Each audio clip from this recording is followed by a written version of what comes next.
Bismillah ar-Rahman ar-Rahim. Dans cette vidéo, je ne vais pas répondre à vos questions. Je vais parler de la question. Vous êtes au courant que ça fait des mois. Chaque samedi, je fais un live de questions-réponses. Vous m'envoyez vos questions et moi, je vous montre les sources, les versets du Coran, les hadiths, les sources sunnites et chiites, etc. pour répondre à vos questions. Mais dans cette vidéo, je vais parler de la question, le questionnement en islam. Quelles questions on peut demander aux savants, sur quelles questions on peut faire des recherches, etc. Je vais vous donner des versets du Coran, des hadiths à ce sujet pour commencer de nouveau notre programme chaque samedi, les lives de questions-réponses. Vous savez que pendant quelques jours, j'étais absent, mais à partir de ce soir, je commence de nouveau. Donc, si vous avez encore des questions, n'oubliez pas d'écrire vos questions dans les commentaires de cette vidéo. Je vais tout noter et je vais répondre dans le live de questions-réponses de samedi prochain, Inch'Allah. Mais ce soir, on parle du questionnement. On peut demander des questions religieuses et quelle sorte de questions il est autorisé de demander aux savants. Certains d'entre nous qui ne sont pas très religieux ne demandent pas leurs questions religieuses à cause de plusieurs raisons. Soit ils sont timides, soit ils ont peur que les religieux les accusent et leur disent « Bon alors, tu ne sais pas ça, tu n'as pas cherché, tu n'as pas appris ce sujet, mais quelles questions tu demandes, etc. etc. » Vous voyez ce genre de reproche du fait que j'ai peur d'être reproché, d'être blâmé, je ne demande pas mes questions. Et parmi les religieux, c'est plus pire. Certains religieux ne demandent pas des questions religieuses islamiques. Pourquoi? Parce qu'ils pensent que si je demande une question sur un sujet, ça veut dire que j'ai douté sur ma foi, sur ma croyance. Et ils pensent qu'ils ont commis un péché, c'est comme s'ils ont commis un péché. Ils croient que s'ils demandent une question, par exemple concernant Allah, concernant les attributs de Dieu, l'unicité divine, ou la prophétie, ou la wilaya, etc., c'est comme s'ils ont douté et c'est un péché. Alors que non. Le questionnement est tellement important en islam qu'il n'y a pas de limite. Parfois, j'avais des conversations scientifiques avec les savants non chiites. Lorsque je demandais des questions sur certains sujets, on peut dire sensibles, d'accord, qui dépassent les lignes rouges, on peut dire, ils me répondaient « Mais non, tu doutes sur ta foi, sur ton islam. Fais attention de ne pas sortir de l'islam, etc. » Alors qu'il n'y a aucun problème. S'ils te disent « tu doutes », quelle sorte de questions tu demandes, etc., tu pourras tout simplement répondre « oui, je doute ». Et quel est le problème? Je doute, j'ai le droit de douter. Et un musulman qui ne doute pas ne pourra jamais se perfectionner dans l'islam. Je suis sûr. Un musulman qui garde toujours ses bases, ses arrière-pensées, ses croyances, et n'autorise à personne de les attaquer, et n'autorise à lui-même de se questionner sur ses croyances, n'aura jamais de progrès, ne pourra jamais se perfectionner dans l'islam, s'élever dans la spiritualité. Jamais. Si tu veux te perfectionner, comment faire? Tu dois commencer par douter sur tes arrière-pensées, sur ta foi. Oui, il n'y a aucun problème. Sur l'unicité divine, oui, tu as le droit de douter. Mais après, le doute, c'est la première étape qui te conduit à aller faire des recherches, à aller trouver une réponse, une argumentation, un raisonnement. D'accord?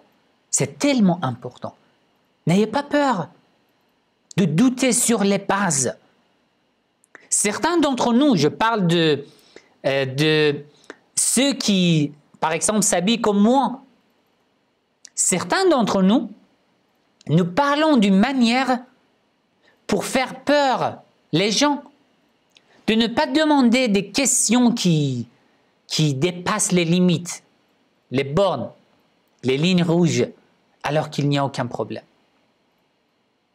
Soit tu me demandes une question, soit j'ai la réponse, je te réponds. Je te donne des argumentations et des preuves. Soit je ne sais pas, je dois dire je ne sais pas, et je vais chercher, et je vais me renseigner, et je vais vous répondre. Il n'y a aucun problème.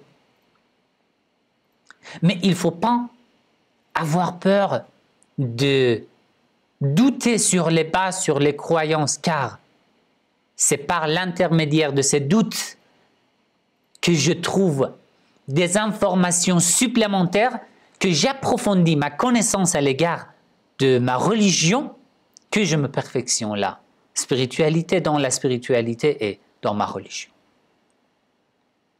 Allah dit dans le Coran, Fas'alu ahla dhikr in kuntum la ta'lamun.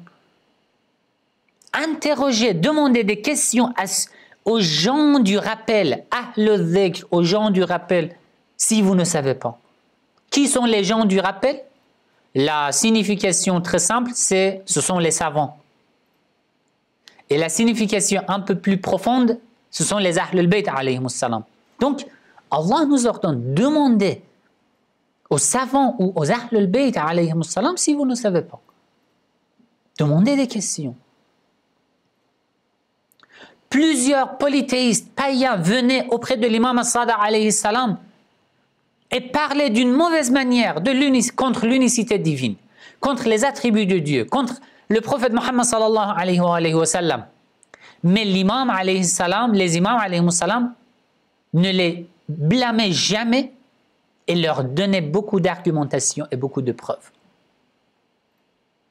C'est une leçon riche pour nous les musulmans de ne pas avoir peur de demander des questions, même sur les sujets les plus sensibles, les plus capitaux, les plus importants. Il n'y a aucun problème. Bien sûr, il faut être toujours poli, respectueux, mais ça ne nous empêche pas de demander des questions. Donc c'est un ordre du Coran, Fas'alu ahla dhikr. Et il y a beaucoup de hadiths à ce sujet qui nous encouragent, qui nous ordonnent de demander des questions dans la religion. Je vous donne quelques hadiths du livre Al-Kafi, volume 1, page 40. L'imam as-Sadiq alayhi salam dit « Innama yahliku an-nas li'annahum la yas'alun » Les gens s'égarent parce qu'ils ne demandent pas des questions. لأنهم لا يسألون. Ne dis pas que oui, j'ai lu beaucoup de livres religieux, je n'ai besoin de personne, etc., etc. Non. Le moment où tu penses que tu n'as plus besoin de personne, c'est le moment où tu as fondé un égarement dans ton cœur. Personne n'est tellement riche qui n'a besoin de personne. L'imam as-Sadiq alayhi salam. Le hadith suivant, encore, l'imam as-Sadiq alayhi salam a dit « Inna hadha al-ilm alayhi quflun wa miftahu al-mas'ala » La porte de la science du savoir est fermée. Comment tu peux ouvrir cette porte? C'est quoi la clé? Al-mas'ala, le questionnement.